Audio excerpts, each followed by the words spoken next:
মা বাবার সেবা করে, মা বাবার যত্ন করে, মা বাবাকে যে কোনো সময়ে যে কোনো প্রয়োজনে মা বাবার পাশে থাকে, মা বাবার খেদমত করে।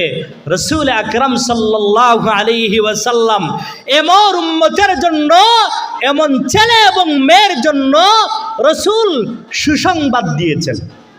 বলেন না সুবহানাল্লাহ। কি সুসংবাদ?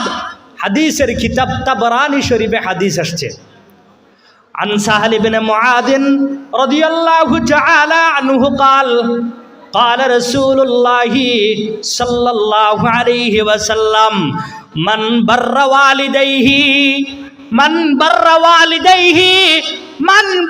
والديه طوبى له زاد الله عز وجل في عمره। বলেন না আল্লাহু আকবার। দিল খুইলা বলেন না আল্লাহু আকবার।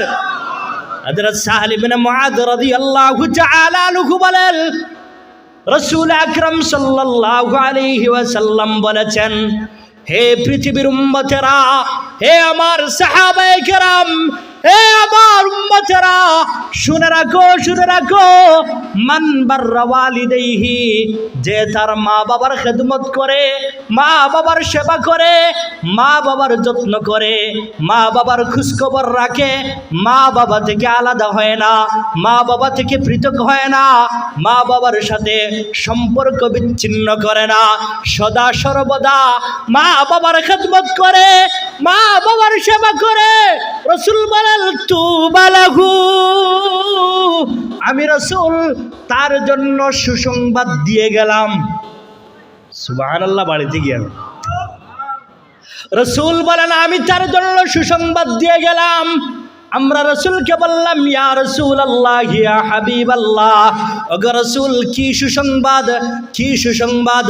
রাসূল বলেন সুসংবাদ হইল জাদাল্লাহু আজ্জা ওয়া জাল্লা ফি উমরিহি, যেই ছেলে এবং মেয়ে তার মা বাবার খেদমত করবে, মা বাবার সেবা করবে, মা বাবার আদর এবং যত্ন করবে, সব সময় মা বাবার খোঁজখবর রাখবে, আমি রাসূল সুসংবাদ দিলাম জাদাল্লাহু আজ্জা ওয়া জাল্লা ফি উমরিহি, আল্লাহ ওই উম্মতের মধ্যে, আল্লাহ ওই ছেলে এবং মেয়ের হায়াতের মধ্যে, আমলের মধ্যে, মালের মধ্যে, আওলাদের মধ্যে আল্লাহ বরকত দিবেন।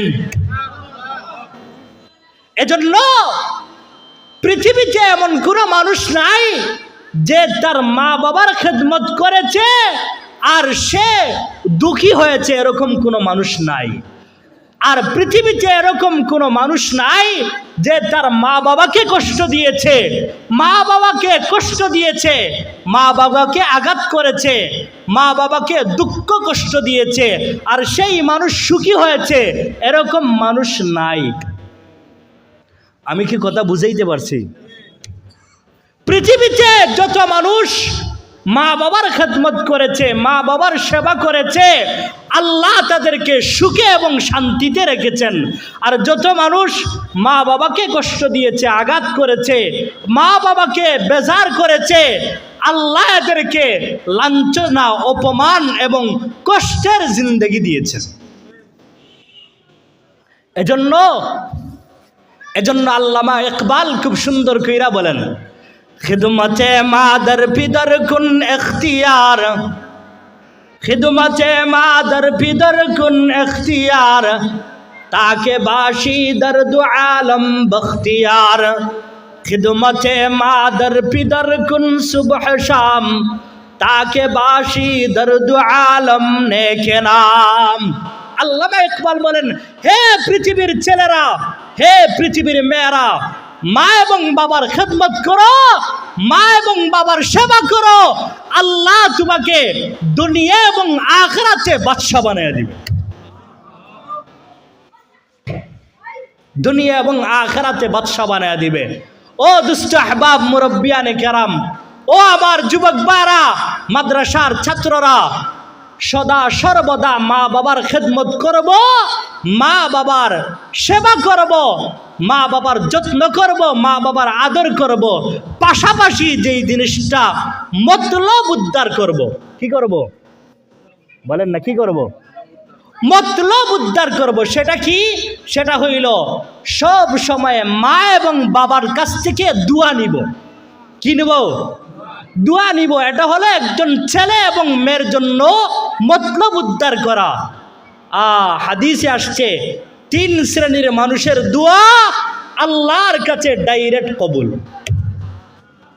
হাদিসের কিতাব তিরমিজি শরীফ, তিরমিজি শরীফে রাসূল বলেছেন, আন আবি হুরায়রা রাদিয়াল্লাহু তাআলা আনহু قال قال رسول الله صلى الله عليه وسلم ثلاث دعوات مستجابات لهن لا شك فيهن دعوة المظلوم ودعوة المسافر ودعوة الوالد على ولده।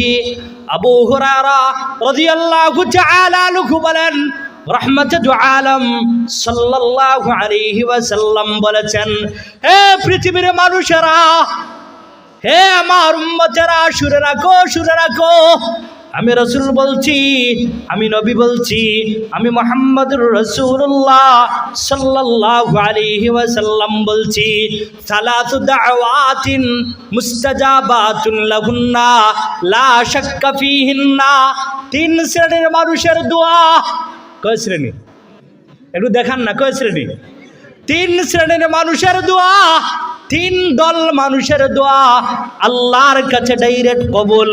লা শাক্কা ফীহিন্না, কোনো শক নাই, কোনো সন্দেহ নাই, কোনো শক নাই, কোনো সন্দেহ নাই। ওই 3 শ্রেণীর মানুষের মধ্যে 1 নম্বর দাওয়াতুল মাজলুম, মাজলুমের দোয়া আল্লাহর কাছে ডাইরেক্ট কবুল। 2 নম্বর ওয়া দাওয়াতুল মুসাফির, মুসাফিরের দোয়া আল্লাহর কাছে ডাইরেক্ট কবুল। 3 নম্বর ওয়া দাওয়াতুল ওয়ালিদ আলা ওয়ালাদিহি, ওই মা বাবা, যেই মা এবং বাবা তার ছেলে এবং মেয়ের জন্য আল্লাহর কাছে দোয়া করে, আল্লাহর কাছে ফরিয়াদ করে, আল্লাহর দরবারে হাত তুলে আল্লাহর কাছে বলে, আল্লাহ আমার ছেলেটাকে সুখী করে দাও, আমার মেয়েটাকে সুখী করে দাও, আমার মেয়ে এবং ছেলের থেকে বালা মুসিবত দূর করে দাও। ওই মা এবং বাবা ছেলে এবং মেয়ের জন্য আল্লাহর কাছে ফরিয়াদ করতে, আল্লাহর কাছে মুনাজাত করতে, আল্লাহর কাছে দোয়া করতে দেরি হয়। রাসূল বলেন, দোয়া করতে দেরি হয় মা এবং বাবার জন্য, মা এবং বাবা ছেলে এবং মেয়ের জন্য ওই দোয়া আল্লাহ কবুল করতে 1 সেকেন্ডও দেরি হয় না। মাজলুমের দোয়া, মুসাফিরের দোয়া আর মা বাবার দোয়া ছেলে সন্তানের জন্য আল্লাহর কাছে ডাইরেক্ট কবুল। এজন্য আমি আমার মা বাবার খেদমত করব, মা বাবার সেবা করব। সেবা করার পাশাপাশি, খেদমত করার পাশাপাশি যখনই দেখব আমার মা একটু, মার মনে একটু আনন্দ এসেছে, মা একটু খুশি আছে, মা একটু আমার উপরে সন্তুষ্ট আছে, সাথে সাথে চেয়ে বসবো, বাবার কাছে বসবো, মার কাছে চেয়ে বসবো, বাবার কাছে চেয়ে বসবো, ও আমার মা, ও আমার বাবা, তুমি আমার জন্য দোয়া কইরো। এই আমল আমরা সকলে করতে পারবো তো ইনশাআল্লাহ? এখন আসেন, আমাদের যাদের মা নাই, আমাদের যাদের বাবা নাই, এখানে অনেক মুরব্বিয়ানে কেরাম আছেন, অনেক মুরব্বিয়ানে কেরাম আছেন, আমাদের মাও নাই, বাবাও নাই।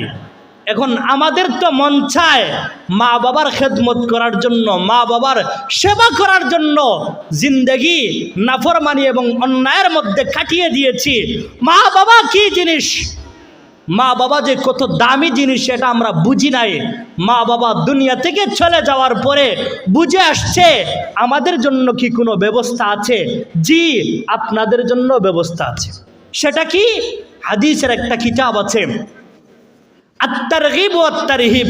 ওই হাদিসের কিতাবের মধ্যে আছে, রাসূলের একদল সাহাবী রাসূলকে জিজ্ঞাসা করলেন, ইয়া রাসূলুল্লাহ, ইয়া হাবিবাল্লাহ, ওগো রাসূল, আমাদের মাও নাই, আমাদের বাবাও নাই। আচ্ছা, এখানে অনেক মুরব্বিয়ানে কেরাম একটু কষ্ট করে একটু আমাকে দেখাবেন যে মাও নাই, বাবাও নাই, এরকম কি আছেন? একটু হাত তুলেন। মাও নাই, বাবাও নাই, অসংখ্য গণিত মুরব্বিয়ানে কেরাম। এই যে আপনাদের মাও নাই বাবাও নাই, আপনাদের জন্য মা এবং বাবার জন্য কি করণীয় ওই হাদিসের কিতাবে আসছে। রসুলের একদল সাহাবী রসুলকে জিজ্ঞাসা করলেন, ইয়া রাসূলুল্লাহ, আমাদের তো মাও নাই বাবাও নাই, তাহলে এখন আমরা কি করব? আমাদের মা বাবার জন্য আমাদের করণীয় কি কাজ কই? রসুল বলেন, ও আমার সাহাবায়ে কেরাম, তোমাদের যাদের মা নাই, তোমাদের যাদের বাবা নাই, তোমাদের জন্য 4টা কাজ। কয়টা কাজ? একটু দেখান না, কয়টা কাজ? 4টা কাজ। আমি হাদিস পড়ি, তারপরে তরজমা করি। কুন্না ইনদা রাসূলিল্লাহি সাল্লাল্লাহু আলাইহি ওয়াসাল্লাম ফাকালা রাজুলুন ইয়া রাসূলাল্লাহ হাল বাকিয়া মিন বিররি আবাওয়াইয়া শাইউন বা'দা মাউতিহিমা আবাররুহুমা قال نعم خصال 40 الدعاء لهما والاستغفار لهما وإنفاذ عهدهما وإكرام صديقهما রসুলের সাহাবী রসুলকে জিজ্ঞাসা করলেন, ইয়া রাসূলুল্লাহ, আমার মাও দুনিয়া থেকে চলে গিয়েছেন, আমার বাবাও দুনিয়া থেকে চলে গিয়েছেন। আল্লাহু তাআলা আনহু قال قال رسول الله صلى الله عليه وسلم لا يدخل الجنة عاق ولا مدمن خمر ولا منان ولا ولد زنية। আবু হুরায়রা রাদিয়াল্লাহু তাআলা আনহু বলেন, রাসূল আকরাম সাল্লাল্লাহু আলাইহি ওয়াসাল্লাম বলেছেন, হে পৃথিবীর উম্মতেরা, শুনে রাখো, শুনে রাখো, আমি রাসূল বলছি 4 শ্রেণীর মানুষ জান্নাতে প্রবেশ করতে পারবে না। এর মধ্যে 1 শ্রেণীর মানুষ হলো আকুন, যারা মা বাবার খেদমত করে না, মা বাবার নাফরমানি করে, মা বাবাকে অসন্তুষ্ট করে, মা বাবার খোঁজখবর রাখে না। আমি রসুল বললাম এরা জান্নাতে যেতে পারবে না। আল্লাহ তাআলা আমাদের সকলকে মা বাবার খেদমত করার, মা বাবার সেবা করার তৌফিক দান করেন। মা বাবার কাছ থেকে দোয়া নেওয়ার, মা বাবার খোঁজখবর নেওয়ার আল্লাহ আমাদের সকলকে তৌফিক দান করেন। ওয়া মা আলাইনা ইল্লাল বালাগ। আসসালামু আলাইকুম ওয়া রাহমাতুল্লাহ। সম্মানিত মুসলিম, আমরা যাদের ওযু নাই, ওযু নেই, আমাদের জামাত হবে, যথাসময়ে জামাত হবে। 1:55 আমাদের মাদ্রাসা মাঠে জামাত অনুষ্ঠিত হবে। আমাদের সামনে আমাদের অতিথিবৃন্দ আস্তে আস্তে আসতেছেন। আমাদের সামনে এসে পৌঁছে গেছেন হযরত মাওলানা মুফতি মুশাহিদ কাসেমী সাহেব মৌলভী বাজার হুজুর আমাদের সামনে এসেছেন। যথাসময়ে আমরা হুজুরকে আপনাদের সামনে পেশ করব। এবং আমাদের যাদের ওযু নাই আমরা ওযু করে নেই, আর যারা ওযু করেছি আমরা কাতার সোজা করে সুন্নাত করে নিয়ে আসবো।